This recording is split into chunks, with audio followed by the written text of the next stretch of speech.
අලු බඳුන. කවුරු කිව්වහම මම දන්නවා ක්‍රිකට් පේජ් එක සේරම නම කිව්වහම දන්නවා.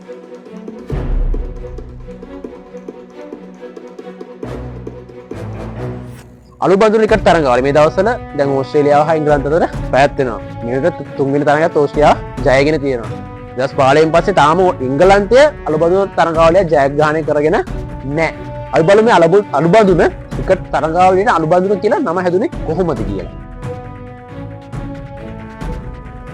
1888 අගෝස්තු 29 එංගලන්ත ඕවල් ක්‍රීඩාංගණයේදී එංගලන්තය සහ ඕස්ට්‍රේලියාව අතර ටෙස්ට් තරඟාවලියක් පැවැත්වෙනවා.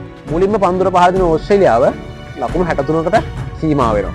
ඊට පිළිතුරු වෙනම එංගලන්ත කණ්ඩායම ලකුණු 101ක් ලබා ගන්න සියලු දෙනා දැවි. ඊට පස්සේ දෙවෙනිම ක්‍රීඩා කරන ඕස්ට්‍රේලියාව කණ්ඩායම 122කට සියලු දෙනා දැවි යනවා. එංගලන්තයට තවත් ලකුණු 19යි ජයග්‍රහණ සඳහා අවශ්‍ය වෙන්නේ කල්ලු 6ක් අතතිව. කල්ලු 6කුත් තියෙනවා.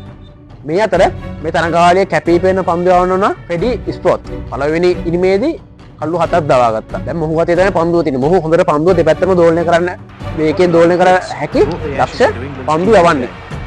මොහු එංගලන්ත කණ්ඩායම මුළු කල්ලු ප්‍රමාණය ඉතුරු කල්ලු 6ම ලකුණු 11ක් තුන දවා ගන්න. හිතා ගන්න බෑ නේද? අන්න ඒ ජයග්‍රහණය සමග ඕස්ට්‍රේලියාව මේ තරඟාවලිය ජයග්‍රහණය කරනවා.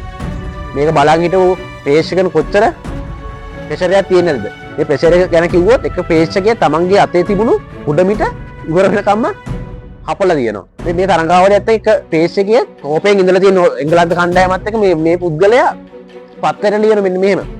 එංගලන්තේ ක්‍රිකට් පුච්චලා අලු කළා ඕස්ට්‍රේලියාවේ තරඟ ගියා කියලා. මෙන්න මේ වචනයත් එක තමයි අලු බඳුන.